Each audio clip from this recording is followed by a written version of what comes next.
Thanks for joining us. Hey, mate. So I think we're going to start off with Jason from Fight View 360 first. Jason, I know you've got a couple of questions, so if you want to jump in. Yeah, thanks, Daniel. Yeah, g'day, Georgia. How you going, mate? Good, mate. Yourself? Mate, doing really well. Mate, with this fight, what impact are you going to make on this fight, and what weaknesses are you going to expose to Selby in the fight? You know, you need to make a big impact on this because the race is on in Australian boxing at the moment. Things are looking pretty good. So what are you going to do to, get up with the likes of the Maloney twins with their potential fights?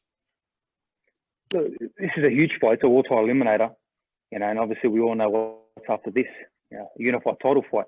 So this, on my behalf, is huge for Australian boxing. We know what we've been doing. We're fighting for world champions and we're chasing world champions. I'm here to make a massive statement against Lee Selby. There's a lot of holes in his game, and we're here to expose every single one of them. I'm not going to tell you what our game plan is, but it's going to be a painful boxing lesson for Lee Selby. Yeah, I'm really looking forward to it, mate. So once you get past, you'll be number one contender for Lopez. Is there a plan to bring that fight out to Australia, considering that there was publications that Bob Arum was going to have you to fight Lomachenko pre-COVID, and knowing that Australia is pretty much the only country at the moment that get half-decent crowds? You tell me, 60, 70,000 people in a stadium in Australia? Tell me it doesn't make sense? When I'm mandatory, I think it makes sense for everybody. Personally, I love Marvel Stadium. Melbourne would be fantastic, but again, it depends how they're going. But look, I'm a Sydney boy, and ANZ Stadium would be massive. Fill it out. It's all there. It's all there for the taking. And when I do the business this Saturday against Lee Selby, that will be the next one. I'm very confident in that. Yeah, well, best of luck to you, mate. And Australia's right behind you, mate. So good on you. I appreciate it. Thank you. I'll fly that flag with all my heart. Nah, mate, you'll do us proud. Good on you, mate. Good morning. So that is Australian George Kambosos. He is the IBF, one of the two IBF top contenders. The winner of his fight between former 126-pound champion Lee Selby will be taking place this weekend on the undercard of Derek Chisora versus Oleksandr Usyk versus Derek Chisora. So I'm TstreeT Controversy with FightView360.com. We have Big J on the line, and this is a very, very significant fight for multiple reasons, because this fight is going to be for the mandatory to fight undisputed. It's hard for me to say undisputed with that whole franchise thing. But anyway, I'm going to say undisputed 135-pound champion Teofimo Lopez. Like, this is the first mandatory. So Teofimo Lopez has to fight this winner within, I'm going to say, maybe a year or so, because I'm predicting a step-aside agreement. But if George Kambosos or Lee Selby, whoever wins looks good, like really, really good, it gives Teofimo Lopez another reason to stay at 135 pounds. Now, me personally, I'm not really sold on Kambosos. He's got to prove some shit to me. Now, this is his biggest fight, and I'm giving him a chance to win because I don't think Lee Selby can hurt him. Lee Selby with just 28-2 with just 9 KOs. I mean, yes, Lee Selby should look good because, he's finally, like he said even himself, he didn't know how he was making 126 pounds. But nonetheless, he's fighting at 135. And at one point in time, he was even linked to fighting Adrian Broner at 140 pounds. So the size, is he the bigger fighter? I don't think so. Looking at Kambosos has competed as high as 147 pounds, even though he's never weighed, meaning he's weighed over 140 before and fought guys who's weighed over 140.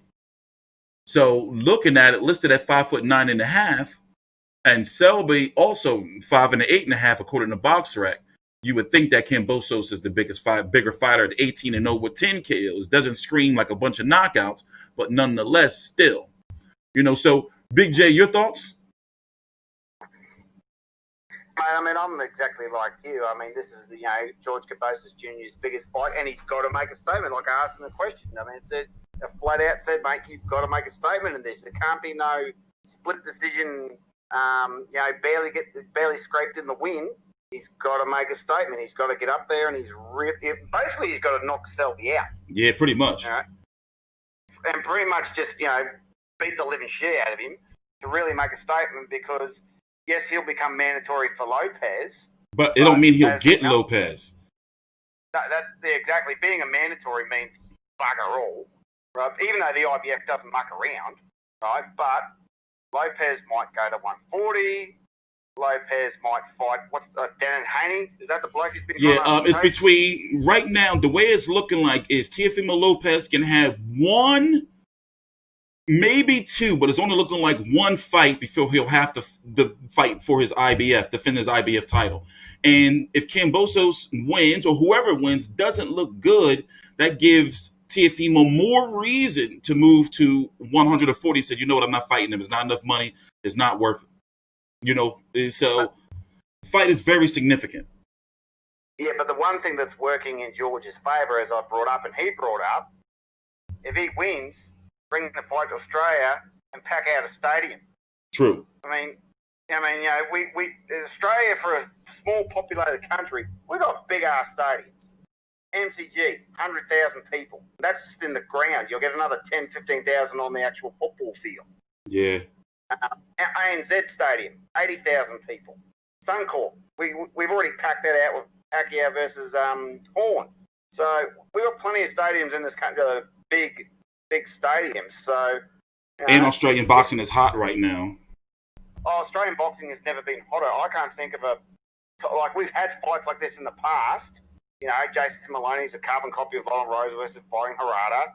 We've had other fights like this, but never all at one time. We're having one title eliminator and 3 title fights within a month of real significant, not just nothing titles that no one cares about. These are major titles that are life changing for fighters. This is as good as it gets. Yeah. So I mean, Kambosos really needs to make a statement in this fight and not just win. He needs to club basically the living shit out of poor old Selby. So so right now as it stands, I did get the Fight Week media schedule, and there will be a final press conference with all of the fighters. We're going to be here streaming that.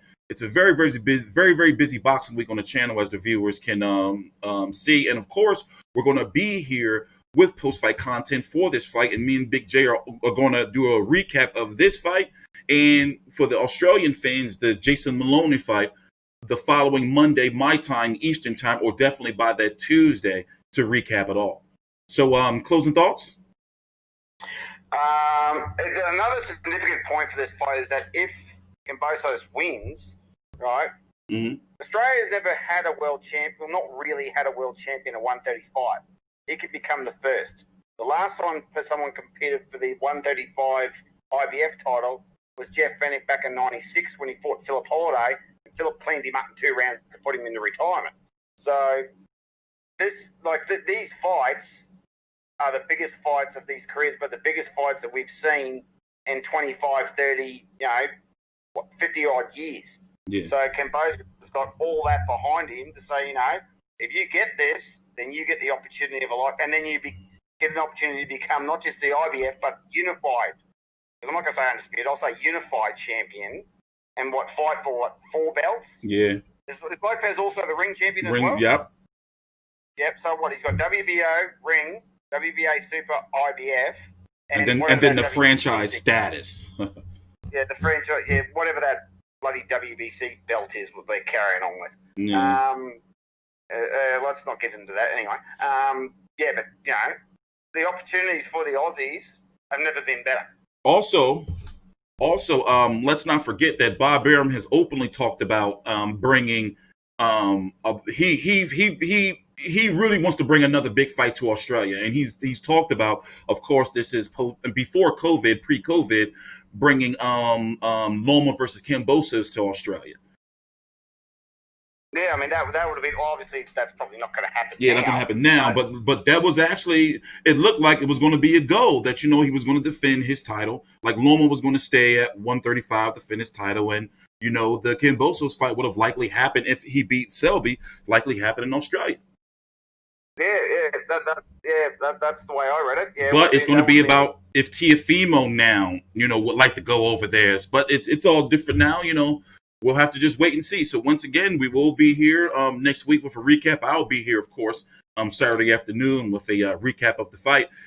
Is this fight televised over there? Yep.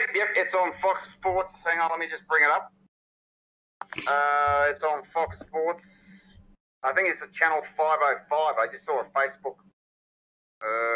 So it's a very big day in Australian boxing too. You got boxing on all day, all morning. Yeah, well, we will have the Kambosos fight first, obviously due to the timings, and then we have the Maloney.